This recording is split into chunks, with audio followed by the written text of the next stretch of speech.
Olá, queridos, eu sou o pastor Leandro Silva, pastor da Central do Avivamento, uma igreja viva e apaixonada por vidas. Eu creio que você vai ser muito abençoado através dessa mensagem que você vai estar assistindo. Também quero te convidar a você se inscrever no nosso canal Central Channel, que você vai ser muito abençoado nos vídeos que estamos lançando para a sua vida toda semana. Deus abençoe sua vida e a sua casa de uma forma poderosa. Um beijo. Vamos começar a ler. Particularmente, eu gosto de ler o capítulo inteiro para que a gente venha ter um entendimento melhor. Não estamos acostumados porque, às vezes, a gente só traz um versículo e aí eu quero que você leia o capítulo comigo. Mas como todo mundo aqui gosta de Bíblia, eu sei que vocês vão amar ler a Bíblia comigo, amém? Então, vamos começar a ler. Os sonhos de José. Jacó habitou na terra de Canaã, onde seu pai tinha vivido como estrangeiro. Essa é a história da família de Jacó. Quando José tinha 17 anos, pastoreava os rebanhos com seus irmãos. Ajudava os filhos de Bilá e os filhos de Zilpa, mulheres de seu pai, e contava ao seu pai a má fama deles. Ora, Israel gostava mais de José do que de qualquer outro filho, porque ele havia nascido em sua velhice. Por isso mandou fazer para ele uma túnica longa.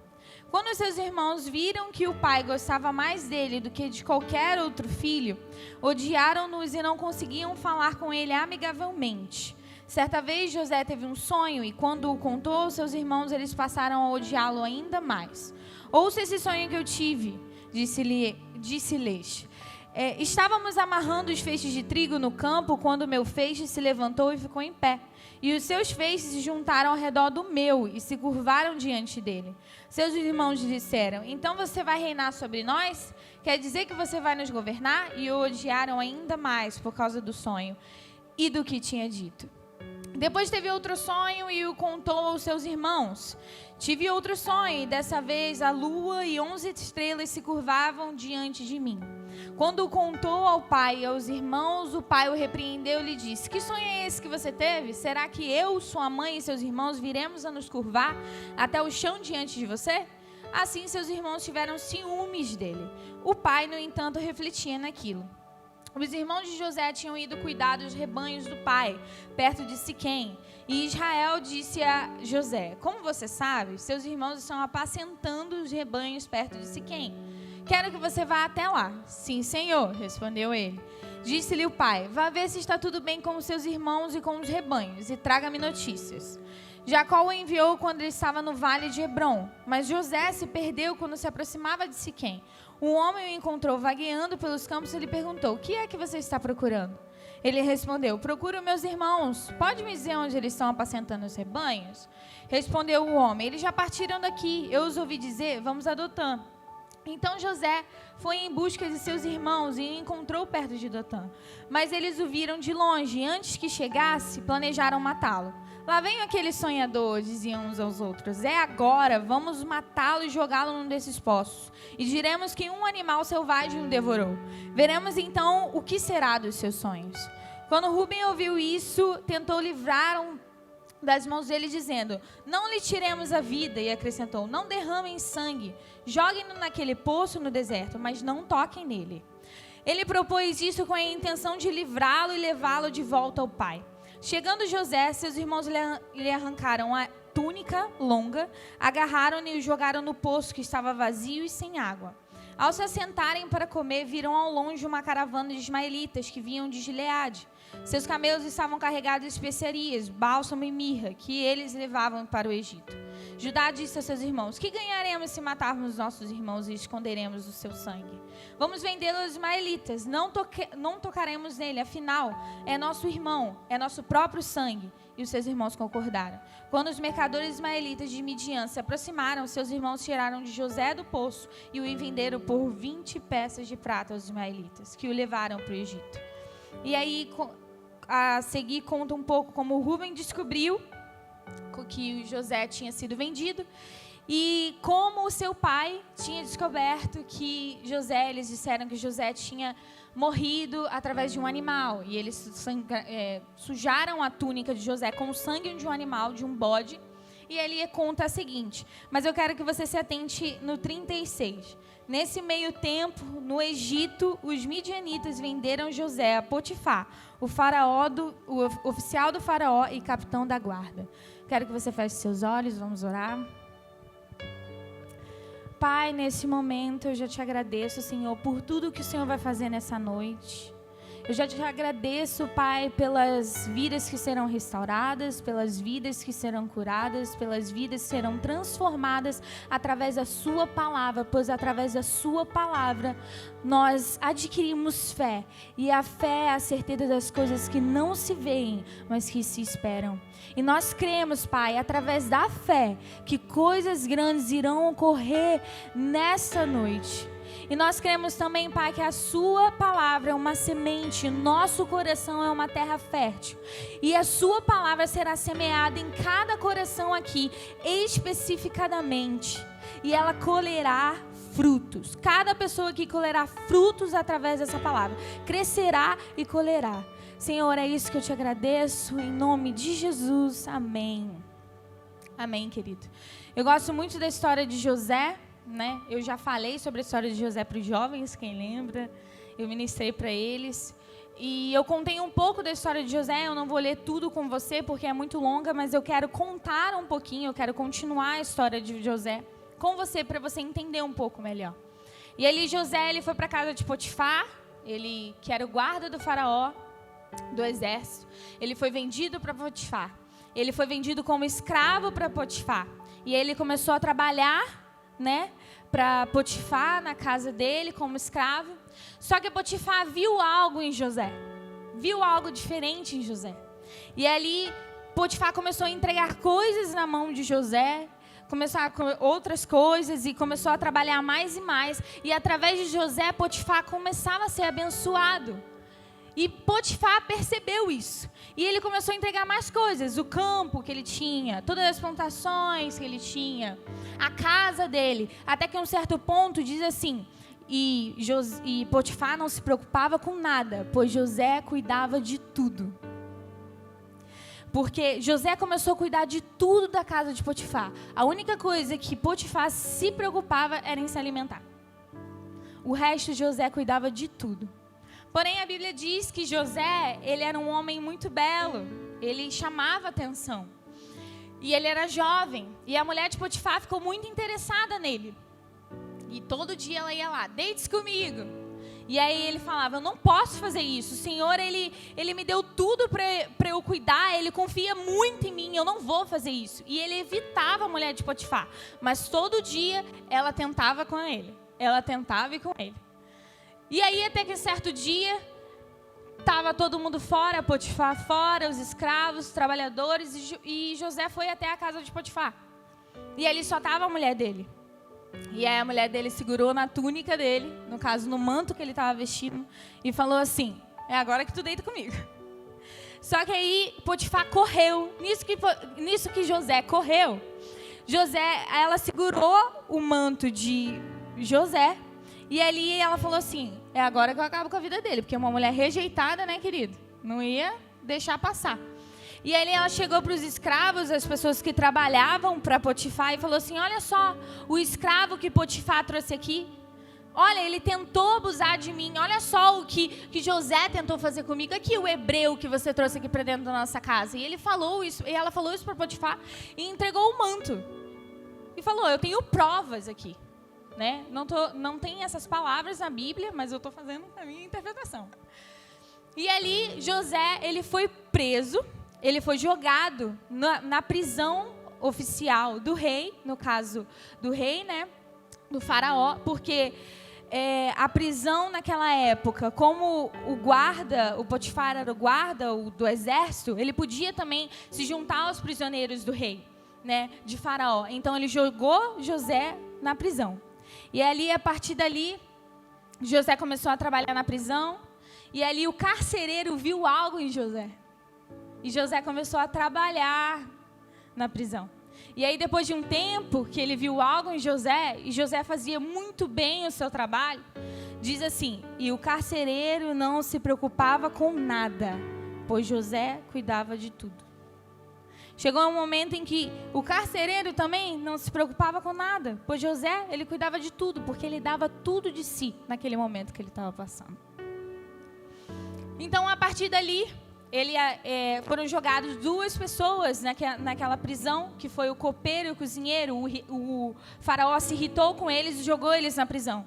E um dia José estava cuidando deles e eles estavam muito tristes. E José falou: o que aconteceu com vocês? E aí eles contaram: nós tivemos um sonho e não sabemos como interpretá-lo. A partir dali José falou: pode contar para mim, eu interpreto para vocês. O Deus que está comigo vai te ajudar. E aí eles contaram o sonho e José falou assim: olha, em 3 dias, copeiro, você vai ser chamado pelo rei. E você vai voltar a trabalhar com ele, mas não se esqueçam de mim. Você será abençoado, mas não se esqueça de mim.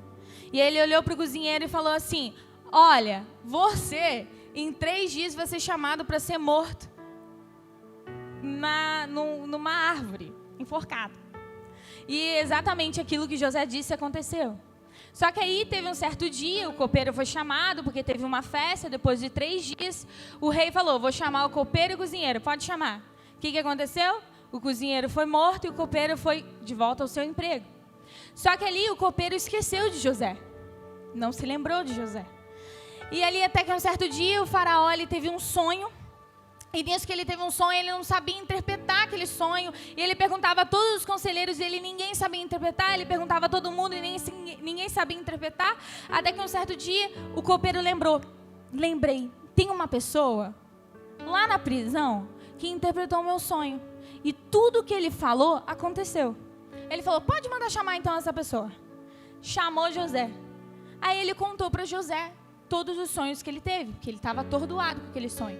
Todo mundo conhece o sonho, que eram 7 vacas gordas saindo do rio. E elas iam para o pasto comer. E aí, na hora que elas estavam comendo, eram 7 vacas gordas muito bonitas, bem cheias. E ali, no mesmo momento, saíam 7 vacas magras e comiam as 7 vacas gordas. E elas continuavam com fome. E ele falava: eu não estou entendendo o que está acontecendo. Você pode falar para mim o que está acontecendo? Ele falou: olha, 7 anos de muita abundância na sua terra. As 7 vacas gordas quer dizer que vocês vão ter muitas plantações, vocês vão ter muita abundância em tudo aquilo que vocês têm. Mas também terá 7 anos de muita seca. Então José, além de interpretar o sonho, ele falou: tem um conselho para você. Você prepara uma pessoa muito sábia e muito inteligente para cuidar e guardar todos os alimentos nos 7 anos de abundância, para que quando chegasse os 7 anos de seca, vocês estariam livres, vocês estariam bem. E ali, o faraó, ele ficou impressionado, chamou seus conselheiros e falou assim: olha, eu nunca vi um homem tão sábio, tão determinado como ele. Vai ser ele. E aí chamou José e falou assim: olha, abaixo de mim só vai ter você. Eu nunca vi alguém tão determinado e ousado como você. Eu nunca vi alguém tão sábio como você. Você terá todo o poder no Egito. E você cuidará de tudo. E ali José cuidou de tudo, como nós sabemos. Os 7 anos ele juntou todos os alimentos. E quando teve os 7 anos de seca, além deles terem comida para eles, sobrou. E eles tiveram que vender nas cidades vizinhas, porque as cidades vizinhas estavam passando fome. E a partir dali ele encontrou seus irmãos, como nós sabemos. Mas, querido, uma coisa muito interessante que eu gosto em José é que ele entendeu o processo dele. Porque durante a nossa caminhada em Cristo, durante a nossa vida, porque um processo é de vida, enquanto a gente está vivendo, nós precisamos passar por processos para crescer. A gente às vezes não entende o processo, mas nós precisamos para crescer. Eu lembro quando eu era muito nova, eu sentia muita dor na perna. Aí minha mãe me levava no médico, fazia raio-x, não sei se você lembra. Me levava a fazer raio-x e o médico falava: não tem nada. Isso é dor de crescimento, apesar que eu não cresci nada. Mas o médico falou, é dor de crescimento. Porque às vezes crescer dói. Em Romanos diz que o sofrimento vem através do crescimento. O sofrimento vem através do crescimento e te dá sabedoria para você vencer o processo. Mas você precisa aceitar o processo assim como José fez. Muitas das vezes nós corremos do processo e deixamos sentimentos lidarem com a nossa vida. Eles governam a nossa vida. Em vez do Espírito te guiar, os seus sentimentos te governam. Você deixa a tristeza te governar, em vez do teu Espírito te governar. E você não vive o processo e aquilo que Deus tem para você no agora. Você não retém coisas boas no seu processo porque você está deixando sentimentos te guiarem, querido. Sentimentos te governar. Enquanto você tem o mesmo Espírito que estava em Cristo, em vez de você pedir discernimento ao teu Espírito, você tem deixando os seus sentimentos, a sua tristeza, a sua vontade de desistir, o seu medo te governar. E isso é muito interessante porque Deus enviou o seu Filho para vencer na cruz, para nos libertar de todo sentimento contrário. Porque Ele disse, em Cristo nós somos mais que vencedores. Em Cristo nós somos herdeiros e co-herdeiros com Ele. Então tudo aquilo que Ele conquistou na cruz, você também tem. Enquanto você está tentando convencer a Deus para te dar algo, Deus está tentando convencer você que Ele já te deu tudo. Você está tentando convencer a Deus para te dar algo, Ele está falando, você tem o teu Espírito, seja guiado por Ele. Mas você está deixando os seus sentimentos te guiarem durante o processo. Em vez de você entender, eu estou passando pelo processo, eu vou dar o meu melhor no processo, eu vou reter coisas boas do processo e eu vou vencer. Sabe por quê? Quando José foi chamado ao rei, ele precisou, ele passou foi jogado no buraco, foi jogado na prisão, passou pela casa de Potifar, até chegar ao rei. Ele precisou passar por tudo aquilo, processos, mas ele aceitou o processo. Ele não tentou fugir do processo. Jeitinho brasileiro, pegar atalho durante o processo. Ah, mas se eu fizer aquilo... Não, mas se eu fizer isso, talvez eu vou sair rapidinho disso. Não, mas se eu tomar essa decisão aqui, eu vou sair disso aqui. Pegar atalho durante o processo. Eu lembro que meu aniversário foi ontem, eu adoro falar isso, gente, obrigada. Meu aniversário foi ontem, mas teve um aniversário meu, minha mãe vai se lembrar, que um amigo nosso falou assim, vem pra cá, que eu vou fazer um churrasco na minha casa pra você, e a gente vai comemorar junto. E aí, antes de sair de casa, meu pai falou pra minha mãe assim, Deise, não passa pela água mineral, porque a minha água mineral está perigosa. Então, passa pelo Culubandê. Porém, a água mineral é mais rápida do que o Culubandê para você chegar no seu destino. Porque o Culubandê tem engarrafamento, tem várias coisas. E aí nós saímos de casa, estávamos eu, a minha mãe, minha irmã e uma amiga. E aí minha mãe parada no sinal, ela me contou, obviamente. Ela pensou assim, eu tô atrasada e eu preciso chegar logo. E eu não queria pegar engarrafamento. Mas Leandro disse que se eu passar pela água mineral vai ficar perigoso demais. E se acontecer alguma coisa, é o aniversário dela, ela nunca mais vai esquecer. E aí o que minha mãe fez? Não, mas vai dar tudo certo, vou passar pela água mineral mesmo. E passou pela água mineral. E a gente conversando no carro, batendo uma papo, aquela coisa toda, 4 mulheres juntas, sabe como que é?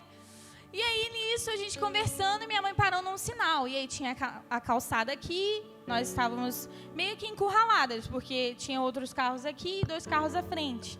E o sinal estava vermelho. E a gente conversando, uma moto passou voado na calçada. Nisso que a moto passou voada na calçada, saiu um cara no carro da frente com uma arma apontada para nós. Imagina o desespero dentro do carro. Era a minha irmã gritando, mãe, sai daqui, sai daqui. Minha mãe, não tem como. Minha amiga, abaixa, uma loucura. E eu tipo, gente, o que tá acontecendo aqui? Eu não estou entendendo. E eu só vi o cara e eu falava, Deus me guarda. E uma gritaria. Mas por que isso tudo aconteceu? Porque minha mãe decidiu pegar um atalho. E às vezes, nem sempre e nunca vai dar certo você pegar um atalho durante o processo. Você precisa passar pelo processo inteiramente. Não tente fugir do processo, querido. Pegar atalho durante o processo não te faz crescer. Te dá dores. Te dá as feridas. Infelizmente. Porque você vai ter lembranças. Infelizmente, eu tive lembranças, né? Eu lembro disso até hoje. Nunca mais vou me esquecer do cara apontando uma arma para mim num carro. Mas, por quê? Decidimos pegar um atalho. E durante o processo você tem que entender que você tem que ser moldado. Você precisa aprender durante o processo, sentar para ouvir. Porque muitas das vezes, querido, a gente não depende de Deus completamente. Durante o processo nós temos que ser guiados pelo Espírito e depender totalmente de Deus. Eu estudei fora 3 anos. E quando eu fui para lá, meu pai me deixou lá. E quando meu pai foi embora, eu não conhecia ninguém. Eu não tinha amigos lá, eu não conhecia a língua, eu não falava o inglês, para vocês entenderem a pressão da coisa. Eu não falava o inglês. E aí eu não tinha minha família, eu ficava muito junto com a minha família. Então nós somos muito unidos. Então eu dependia muito deles. Mas ali eu me encontrei tendo que depender totalmente de Deus. Eu não tinha ninguém, não falava a língua, que quem eu vou depender, né? Só nessas situações que a gente imagina, é agora que eu vou precisar depender de Deus. Mas Deus cuidava de mim assim como Ele cuidou de José, a todo tempo. E é assim que você precisa fazer, depender totalmente de Deus durante o processo. Porque às vezes durante o processo a gente está tão preocupado para fugir do processo, para pegar atalho durante o processo, que a gente não vive o processo que Deus tem para a nossa vida. Deus não te bota no processo, é um processo que você tem na vida. Mas você tem que ter certeza e fé que você vai sair do processo. Que você é mais que vencedor.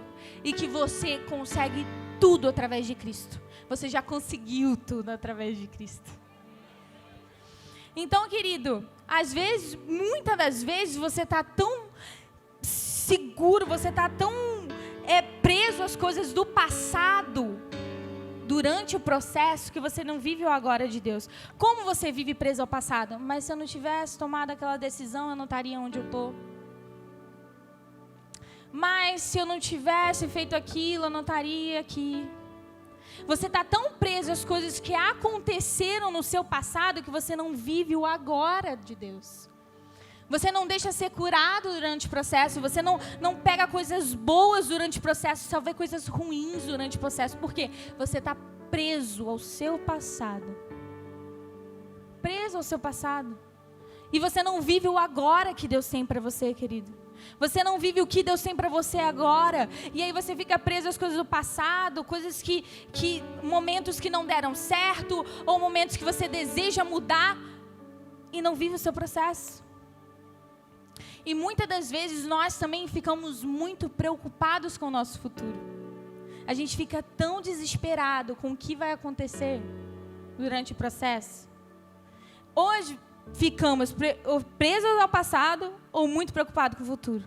Como você fica preocupado com o futuro? Você acaba não confiando em Deus inteiramente. Você fica, meu Deus, mas e agora? O que vai ser do meu amanhã? O que vai ser? O que vai acontecer? Você não entende que você precisa confiar em Deus e ter um relacionamento diário com Ele. Porque relacionamento com Deus, você não tem um contrato com Deus. Porque contrato, quando tem 2 pessoas, uma pessoa quebrou, acabou o contrato. Mas com Deus você tem uma aliança que nunca vai ser quebrada. Com Jesus, através de Jesus, você ganhou uma aliança que independente de você errar, nunca vai ser quebrada. Deus nunca vai te deixar na mão, querido. Por isso que você precisa viver o seu processo e ter certeza que você é mais que vencedor no seu processo.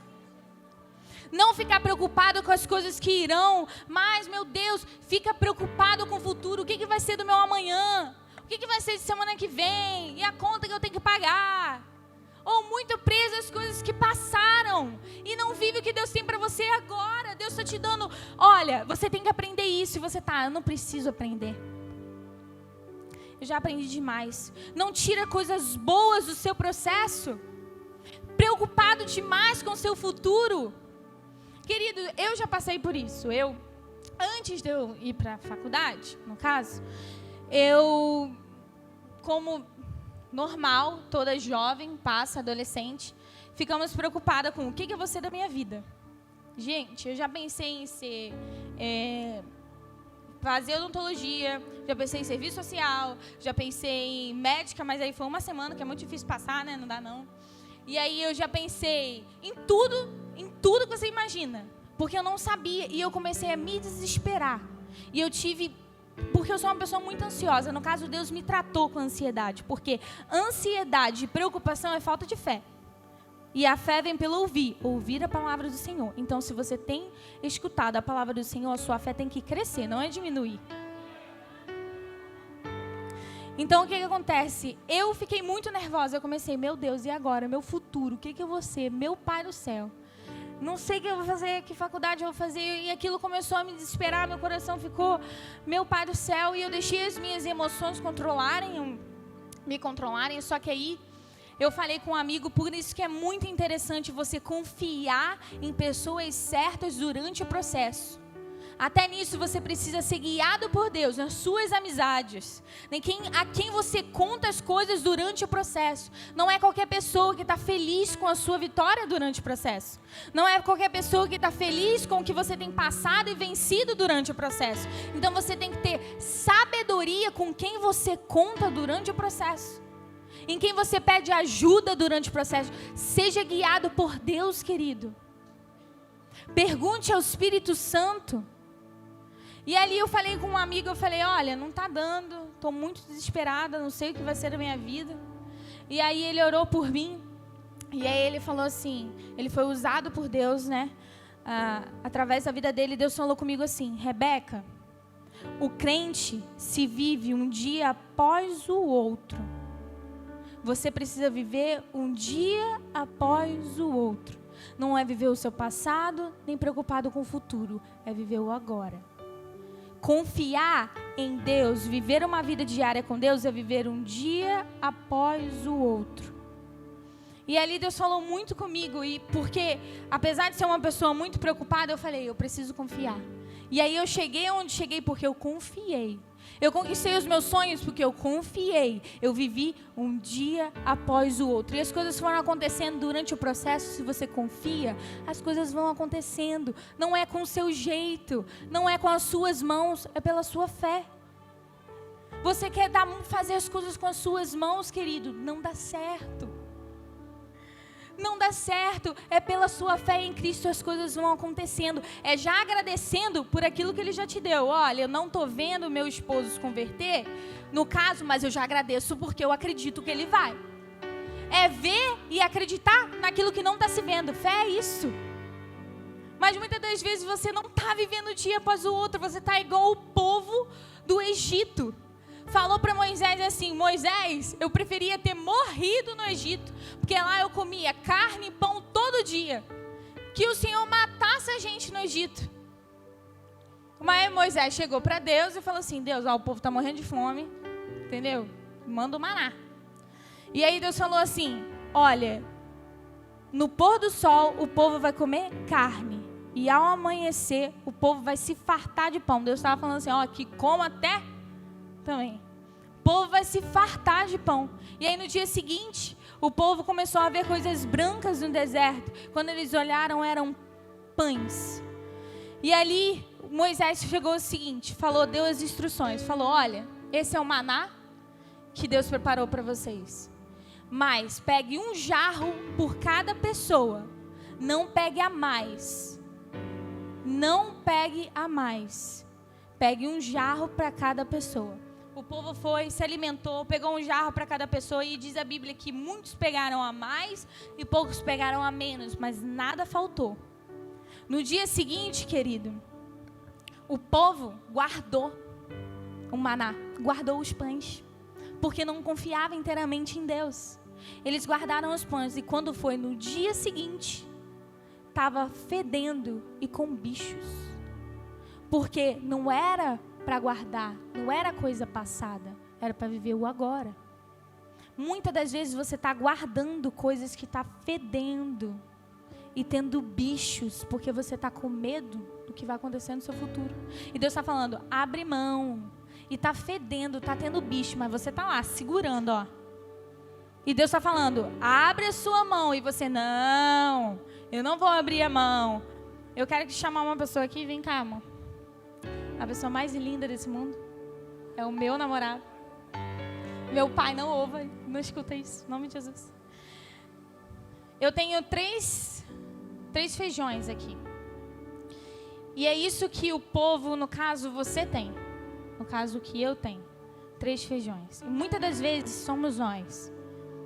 Você só tem 3 feijões. E você está assim, eu não posso abrir mão disso. O que vai acontecer com o meu amanhã?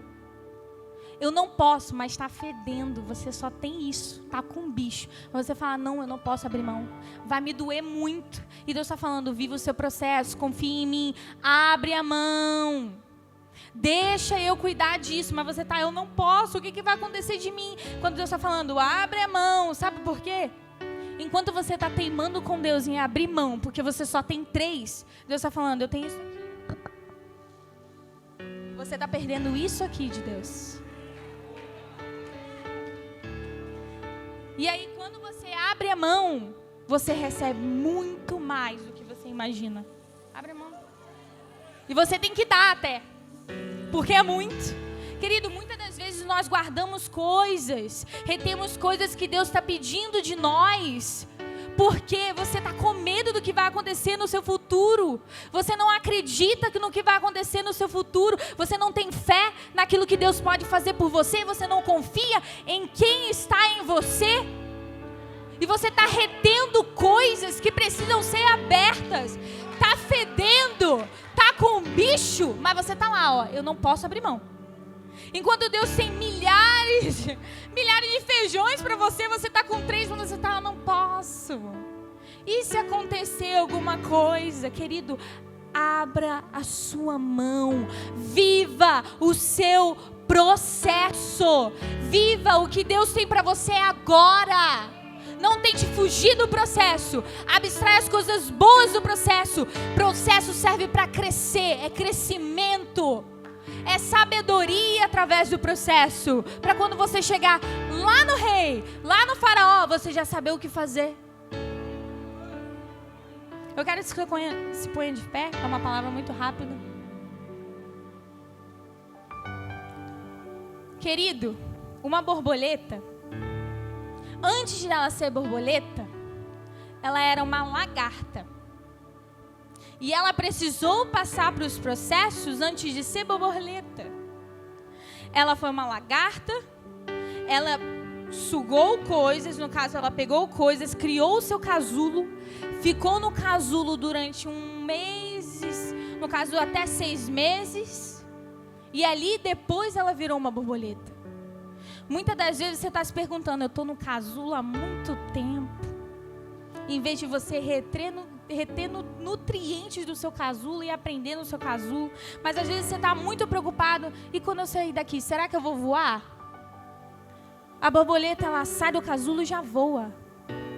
Ela não fica pensando, ai, será que eu aprendi a voar? Eu fiquei muito tempo no casulo. Ela vive o processo dela. Ela adquire tudo que ela pode para ela poder voar. Querido, Deus quer te fazer voar hoje. Deus quer te fazer crescer e voar. Você é uma borboleta. Você está no casulo aprendendo, querido. Você precisa reter todos os nutrientes que você tem. Você precisa pegar todos os nutrientes. Você está no casulo para aprender. Mas você não está entendendo. Você está querendo sair do casulo logo. Ou muito preocupado quando sair do casulo. Ou muito preso quando era uma lagarta. Mas quando eu era uma lagarta, eu não ficava presa aqui, mas aí você ia voar. Deus, Ele quer fazer voar. Deus quer fazer você voar e ir para lugares altos, muito altos. Deus quer fazer você florescer na terra. Não segure. Não retenha. Deus tem muito mais para a sua vida. Muitas das vezes você está retendo, como eu falei, Deus tem muitos feijões na sua vida e você está lá retendo, está fedendo. O que você tem retido na sua vida e Deus está te pedindo hoje? O que está fedendo, está cheirando mal, mas você está lá, eu não posso abrir mão. Você não tem vivido o seu processo. Eu quero que você feche os seus olhos nessa noite.